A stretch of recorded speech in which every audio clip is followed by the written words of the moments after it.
വാൽമീകി ആശ്രമത്തിൽ ചെന്നു.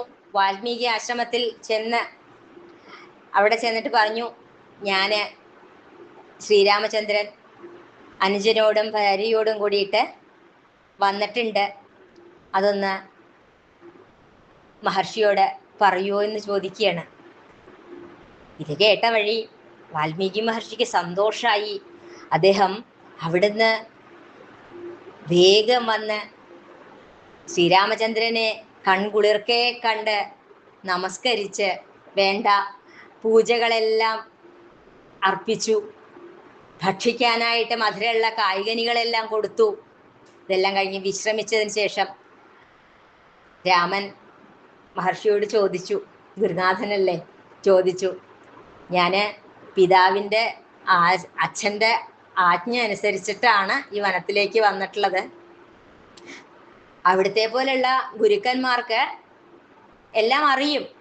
കാരണം നിങ്ങളെപ്പോലുള്ളവരൊക്കെ വേദജ്ഞരല്ലേ, എല്ലാം അറിയുന്നവരല്ലേ. അതുകൊണ്ട് നിങ്ങൾക്കൊക്കെ എല്ലാം അറിയുന്നുണ്ടാവും. എനിക്ക് ഒരു കാര്യം പറഞ്ഞു തരുമോ? എൻ്റെ അനുജനോടും പത്നിയോടും കൂടി ഞാൻ എവിടെയാണ് വസിക്കേണ്ടത്? ഈ വനവാസം എവിടെയാണ് വേണ്ടത്? അങ്ങ് അതൊന്ന് പറഞ്ഞു തരുമോ? എനിക്ക് പറ്റിയൊരു സ്ഥലം കാണിച്ചു തരുമോ എന്ന് ചോദിക്കുകയാണ്. ഇത് കേട്ട മഹർഷിക്ക് എന്താ പറയണ്ടേന്ന് അറിയാണ്ടായി. കാരണം എന്താ? സകല ലോകത്തിലും വസിക്കുന്ന ആളാണ് ഭഗവാൻ, പരമാത്മാവാണ്. ഈ സർവ്വലോകവും ഭഗവാനിലാണ് ഇരിക്കണതും.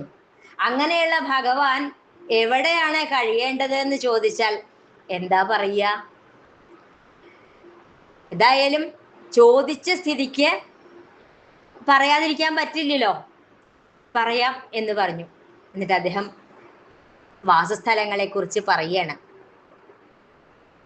സംതൃപ്തര് എന്ത് തന്നെ വന്നാലും ആ കിട്ടിയതിന് തൃപ്തിയോടുകൂടി എല്ലാറ്റിനെയും ഒരുപോലെ കാണുന്നവരായിട്ടുള്ള, ഒന്നിലും ഒരു ദോഷം കാണില്ല, എല്ലാം നല്ലതായിട്ട് കാണുന്നവരായി ശാന്തരായിട്ടിരിക്കണ അവരുടെ മനസ്സിൽ അങ്ങക്ക് സീതയോടുകൂടി സുഖമായിട്ടിരിക്കാം. അതുപോലെ നിത്യവും ധർമ്മങ്ങളെയും അധർമ്മങ്ങളെയും ഒക്കെ ഉപേക്ഷിച്ച് ഭഗവാനെ മാത്രം സ്മരിച്ചിരിക്കുന്നവരുടെ മനസ്സ്, അതുപോലെ രണ്ട് എന്നുള്ള ഭാവമില്ലാണ്ട്, മോഹങ്ങളൊന്നുമില്ലാണ്ട് സ്ഥിരമായിട്ട് ഓരോ ശ്വാസത്തിലും നാമം മാത്രം ജപിച്ചിരിക്കുന്നവരുണ്ട്. അങ്ങനെയുള്ളവരുടെ മനസ്സ്, അഹങ്കാരമില്ലാണ്ട് രാഗദ്വേഷങ്ങളൊന്നും ഇല്ലാണ്ട് ഇരിക്കുന്നവരുണ്ട്. അവരുടെ മനസ്സ് ഇതിൽ പറയുന്നുണ്ട്, പ്രത്യേകം പറയുന്നുണ്ട്,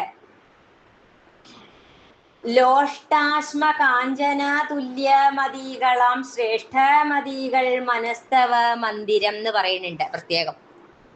എന്താ അത്? ലോഷ്ടാശ്മ അത് കാഞ്ചന എന്ന് പറഞ്ഞു കഴിഞ്ഞാല് മൺകട്ടയും കല്ലും സ്വർണവും ഒക്കെ ഒരുപോലെ അവർക്ക്. ഇതിലൊന്നും വേറെ എന്ന് തോന്നുന്നില്ല. എല്ലാറ്റിലും ഒന്നിനെ മാത്രം കാണുന്നവരാണ്. അങ്ങനെയുള്ളവരുടെ ആ മനസ്സിൽ അങ്ങേക്ക് സുഖമായി കഴിയാം. അതുപോലെ സന്തോഷം വന്നാലും ദുഃഖം വന്നാലും ഒരുപോലെ സ്വീകരിക്കുന്നവര്, അവർക്ക് എപ്പോഴും ശാന്തഭാവം മാത്രമേ ഉണ്ടാവുള്ളൂ.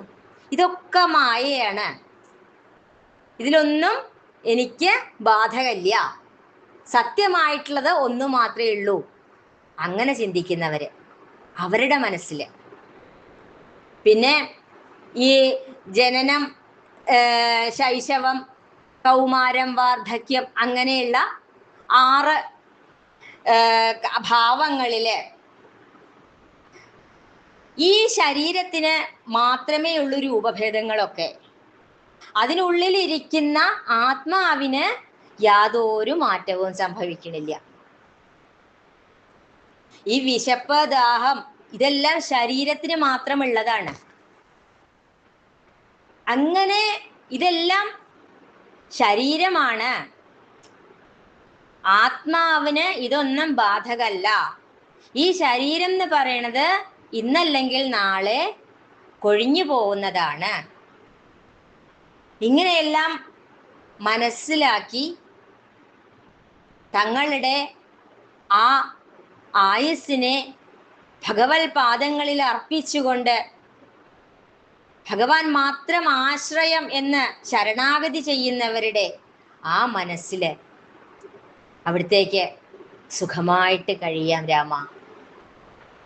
ഇങ്ങനെയെല്ലാം പറഞ്ഞു കൊടുത്തു. അതിനുശേഷം വാൽമീകി മഹർഷി തൻ്റെ പൂർവവൃത്താന്തം പറയാണ്. വാൽമീകി പണ്ട് അദ്ദേഹം ഒരു ബ്രാഹ്മണ കുലത്തിൽ ജനിച്ച ആളാണ്. രത്നാകരൻ എന്നായിരുന്നു അദ്ദേഹത്തിന്റെ പേര്. അദ്ദേഹം വേണ്ട വേദാധ്യയനങ്ങളും എല്ലാം ചെയ്ത് ബ്രാഹ്മണന്റേതായിട്ടുള്ള എല്ലാ കർമ്മങ്ങളും ഒക്കെ ചെയ്തു വന്നേർന്ന ഒരാളാണ്. അങ്ങനെയുള്ള അദ്ദേഹം ചില കാട്ടാളന്മാരുടെ കൂടെ കൂടി. ഇതാണ് പറയണത്, ദുർജനങ്ങളുടെ കൂടെ കൂടിക്കഴിഞ്ഞാൽ എത്ര സജ്ജനമായാലും അവർ മാറിപ്പോവും.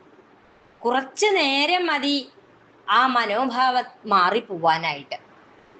ആ കാട്ടാളന്മാരുടെ കൂടെ ചേർന്ന് പല വേണ്ടാത്ത കാര്യങ്ങളും ചെയ്തു തുടങ്ങി.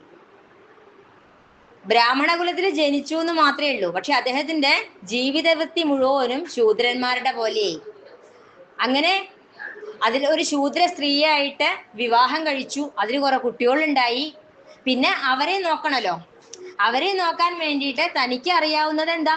ഈ കാട്ടാളന്മാരെ പോലെ പിടിച്ചു പറിക്കുക, കൊല്ലുക, അങ്ങനെയുള്ള കാര്യങ്ങളൊക്കെയാണ് ചെയ്യാൻ അറിയുള്ളൂ. അങ്ങനെയെല്ലാം ചെയ്തു തുടങ്ങി.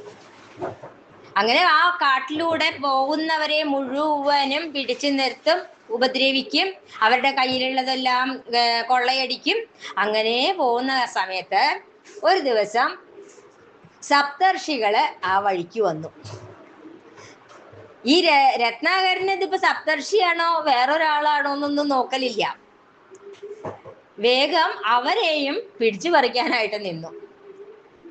അപ്പൊ സപ്തർഷികൾ പറഞ്ഞു, ശരി, നീ ആരാ? എന്താ നിനക്ക് വേണ്ടേ? എന്തിനാ നീ ഇതൊക്കെ ചെയ്യണേ എന്നൊക്കെ ചോദിച്ചു.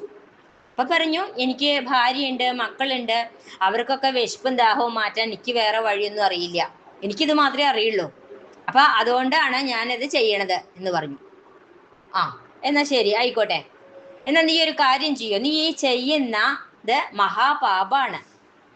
ഈ പാപത്തിന്റെ ഫലം നിന്റെ ഭാര്യയും മക്കളും പങ്കിട്ടെടുക്കുവോ എന്ന് വെച്ചു. അപ്പൊ അത് പറഞ്ഞപ്പോ എന്താ മറുപടി പറയണ്ടേന്ന് അറിയില്ല സപ്തർഷികളോട്. പറഞ്ഞു, നീ എന്നാ ഒരു കാര്യം ചെയ്യും, ഞങ്ങൾ ഇവിടെ തന്നെ നിൽക്കാം, എങ്ങടും പോവില്ല. നീ പോയി നിന്റെ വീട്ടിൽ പോയിട്ട് അവരോട് ചോദിച്ചിട്ട് വാ എന്ന് പറയണം. വേഗം ചെന്നു. അവിടെ ചെന്നിട്ട് ഭാര്യയോടും മക്കളോടും ഒക്കെ ചോദിച്ചു, ഞാന് ഇങ്ങനെയൊക്കെ ഓരോന്ന് ചെയ്തിട്ടാണ് നിങ്ങൾക്ക് കഴിക്കാനുള്ളതും എല്ലാറ്റിനുള്ളതും കൊണ്ടുവരണേന്ന് അറിയാലോ. അപ്പോ ഞാൻ ഈ ചെയ്യണ പാപത്തിന്റെ പങ്ക് നിങ്ങൾ പറ്റുമോ എന്ന് ചോദിച്ചു. വേഗം അവര് പറഞ്ഞ മറുപടി, നിത്യവും ചെയ്യുന്ന കർമ്മ ഗുണഫലം കർത്താവൊഴിഞ്ഞു മറ്റന്യൻ ഭുജിക്കുമോ? താൻ നിരന്തരം ചെയ്യുന്ന കർമ്മങ്ങൾ താൻ അനുഭവിച്ചിടുകെന്നേ വരൂ.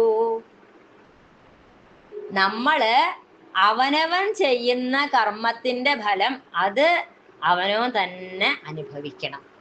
അതിന് വേറൊരാളും വരില്ല, അതിന് സംശയിക്കണ്ടെന്ന് പറഞ്ഞു. ഇത് കേട്ട വഴി ഇദ്ദേഹത്തിന് തൻ്റെ തെറ്റ് മനസ്സിലായി. വേഗം തൻ്റെ കയ്യിലുള്ള ആ അമ്പും വില്ലും ഒക്കെ വലിച്ചെറിഞ്ഞ് ഈ മഹർഷിമാരുടെ പാദങ്ങളിൽ വന്ന് ശരണാഗതി ചെയ്തു.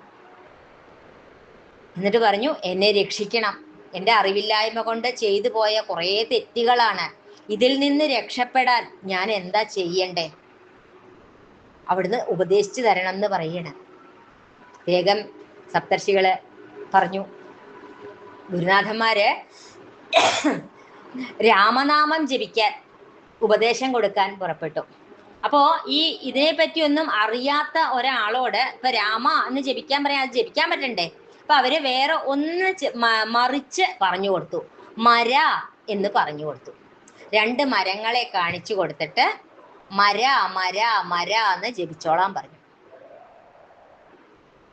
ഞങ്ങള് കുറച്ചു കാലം കഴിഞ്ഞ് ഇതിലേ വരും, അതുവരെ ഇവിടെ ഇരുന്ന് ജപിക്കണം എന്ന് പറയണം. ഈ സജ്ജനങ്ങളെ കണ്ടു കഴിഞ്ഞാൽ പിന്നെ എത്ര വലിയ ദുർജനം ആയിക്കോട്ടെ, ഒരു സജ്ജനത്തിന്റെ അടുത്ത് എത്താനാണ് ബുദ്ധിമുട്ട്. എത്തിക്കഴിഞ്ഞാൽ പിന്നെ അവർക്ക് ആ ഭഗവാനിലേക്കുള്ള വഴി യാതൊരു തടസ്സവും കൂടാതെ എത്താൻ പറ്റും. ഇതിനാണ് പറയണത്, ഒരു ഗുരുവിനെ കണ്ടെത്തുക എന്ന് പറയണത് എളുപ്പല്ല. അത് നമ്മൾ നിരീച്ചാൽ നടക്കില്ല. നമ്മുടെ പ്രാരബ്ധങ്ങളെ കുറയുന്ന സമയത്ത് ഗുരു ഭഗവാന്റെ ഇച്ഛയാല് ഭഗവാൻ തന്നെ ഗുരു രൂപത്തില് നമ്മളുടെ മുന്നിലേക്ക് എഴുന്നള്ളുകയാണ് ചെയ്യുക. നമ്മളെ കൈപിടിച്ച് ആ സത്യത്തിനെ മനസ്സിലാക്കി തരാനായിട്ട് ഭഗവാൻ തന്നെ ഗുരുനാഥന്റെ രൂപത്തില് നമുക്ക് മുന്നിലേക്ക് വരും. ഭഗവാനും ഗുരുനാഥനും 2 അല്ല, 1 അതാ സത്യമായിട്ടുള്ള നിത്യപ്രകാശമാണ്. അങ്ങനെ എന്താ പറയാ, രത്നാകരൻ അവിടെ ഇരുന്ന് ജപിക്കാൻ തുടങ്ങി. മരാ മരാ മരാന്ന് ജപിച്ച് കുറേ കഴിഞ്ഞപ്പോ അത് രാമ രാമ രാമ രാമ എന്നുള്ള നാമമായി. രത്നാകരൻ എല്ലാം മറന്ന് ധ്യാനത്തിലായി. ആ നാമത്തില് മാത്രം മുഴുകി ഏകാഗ്രമായിട്ട് രാമനാമത്തിനെ ജപിച്ചിരുകൊണ്ടേയിരുന്നു. കുറേ കാലം കഴിഞ്ഞു. സപ്തർഷികൾ ആ വഴിക്ക് വന്നു. ആ വഴിക്ക് വരുമ്പോ അവിടുന്ന് ഒരു രാമനാമം കേൾക്കാനുണ്ട്, പക്ഷെ അവിടെ ഒന്നും കാണാനില്ല. അവർക്ക് മനസ്സിലായി, ഇത് അന്ന് നമ്മള് ജപിക്കാനായിട്ട് ഉപദേശിച്ചു കൊടുത്ത ആ രത്നാകരന്റെ ജപാണ് ഈ കേൾക്കണേന്ന് മനസ്സിലായി. അവര് വേഗം അവിടെ അടുത്ത് കണ്ട ഒരു ചെതൽപുറ്റ്, അതിലേക്ക് അവരുടെ കമണ്ടലുവിലത്തെ ആ ജലം തളിച്ചു കഴിഞ്ഞപ്പോ അതിൽ നിന്ന് ആ